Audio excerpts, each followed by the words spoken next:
नवीन collector या ठिकाणी यांनी चार्ज घेतलाय. 2 महिन्यापूर्वी मी सांगितलेलं, मला आठवत असेल, की पहिली विकेट 2 महिन्यात कलेक्टरची झाली आणि तसं साबित झालं, तसं सिद्ध झालं. आज नवीन कलेक्टरनी चार्ज घेतला, कारण का जुन्या कलेक्टरनी स्वतःहून कदाचित नागपूरला बदली करून घेतली. कारण का सोलापूरवर जे कोणी अधिकारी आहेत, कलेक्टर लेवल असेल, SP लेवल असेल, CO लेवल असेल, म्युन्सिपल कमिशनर असतील, सगळ्यांवर प्रचंड दबाव आपल्याला दिसून येतो आहे.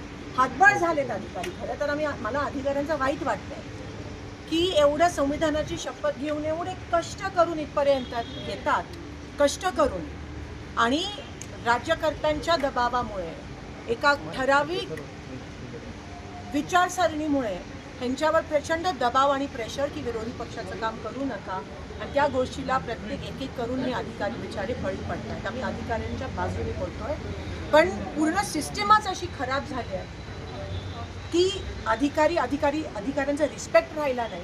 ते गव्हर्नमेंट शासनाचे नौकर म्हणून काम करायला लागलेत, आणि ह्या गोष्टीचा मी त्या ठिकाणी निषेध करते आहे. अनेक दिवसापासून DPDC, खासदारांची DPDC निधी प्रलंबित आहे.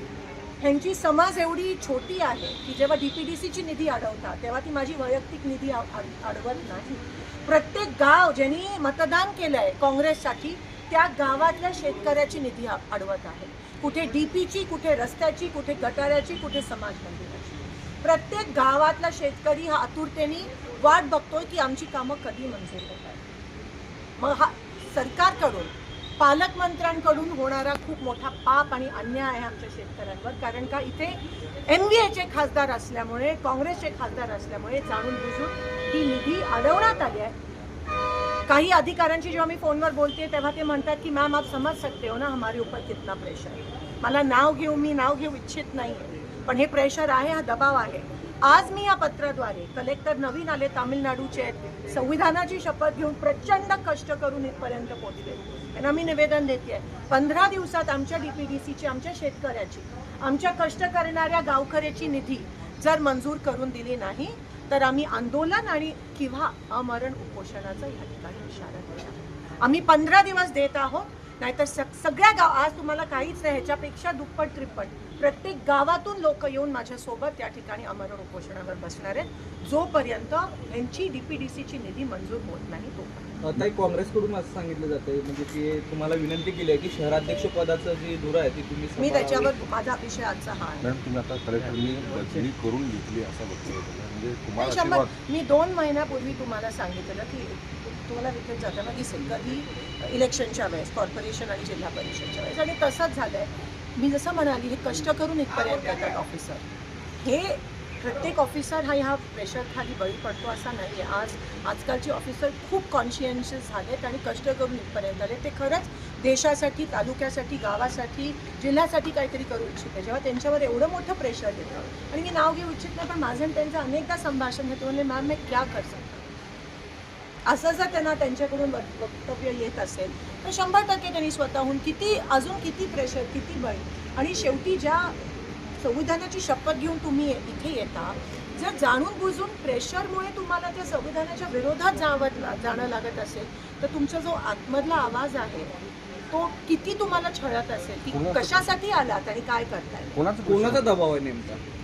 मी जाहीरपणे बोलते आहे, प्रस्थापितांचा आहे, BJPचा आहे, वरपासून खालपर्यंत आहे, पालकमंत्र्यांचा दबाव आहे, इथे जेवढे सत्ताधारी आहेत त्या सगळ्यांचा दबाव आहे की काँग्रेसच्या खासदारांची कामं करू नका. पण जेव्हा तुम्ही आमची कामं थांबवता तेव्हा आमचं काम थांबवत नाही. ती तुमच्यासाठी तुमची कामं असतील, कारण का प्रत्येक कामातून तुम्ही काय कट घेता हे आम्हाला माहिती आहे, पण ही गावकऱ्यांची कामं आहे जे थांबवण्याचं तुम्ही पाप करत. ताई, खरं तर पुरामुळे जे ग्रस्त शेतकरी आहेत त्यांची कामं अजून झाली ते पण सगळे मोहोळचे जे आहेत, पापरी, येवती, खंडाळी आणि काही मंगळवेढ्याचे पण शेतकरी इथे आले. त्यांचे पंचनामे देखील झाले नाही आहेत. त्यांना असं सांगण्यात आले की एकदा तुम्हाला जर विमा मिळाला असेल, अतिवृष्टीची मदत मिळाली असेल तर त्या पिकासाठी तुम्हाला परत एकदा मिळणार नाही आहे. असा पण अन्याय करतात. मागच्या वेळेस आपण ओला दुष्काळ जाहीर करा अशी मागणी केलेली आणि कर्ज माफ करा, पण ते केलं नाही आहे. उलट काहीतरी तुटपुंजी मदत करून शेतकऱ्यांना समाधान करण्याचा अपयशी ठरतंय हे सगळं. काही शिखर पहार या ज्याची सोलापुरात आता मोठ्या please, प्रमाणात please, सामाजिक बारा उपक्रम वर्षांनी होत आहेत. काँग्रेसने आपला उमेदवारी अर्ज दाखल केला होता तो अर्ज कुठेतरी माघार घेण्याची चर्चा सुरू आहे. आपल्याला काही या संदर्भात माहिती आहे का? हायकमांडच्या लेवलला आणि पक्षश्रेष्ठींकडे ही चर्चा चालू आहे. एकीकडे सरकार असं सांगतात, मुख्यमंत्री सांगतायत की आम्ही शेतकऱ्यांना मोफत वीज देऊ, मात्र 13 तास लोड शेडिंग ग्रामीण आज तुम्ही भागामध्ये लोड सुरू आहे. शेडिंग बघा, रात्री 13 तास पण, लाईट. दिवसा पण.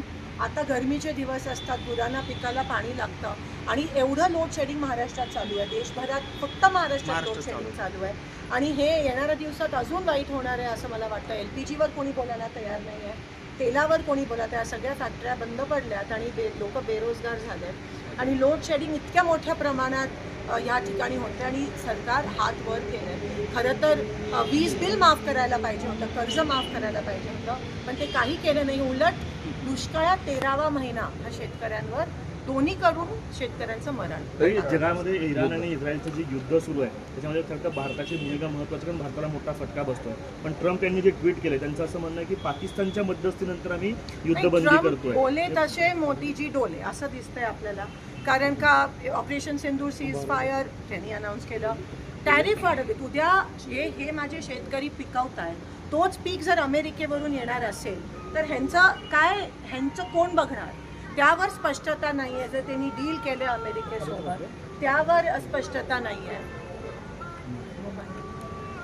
आणि आज LPGचं शॉर्टेज आहे सगळीकडे. LPGच्या सिलेंडरच्या गॅसच्या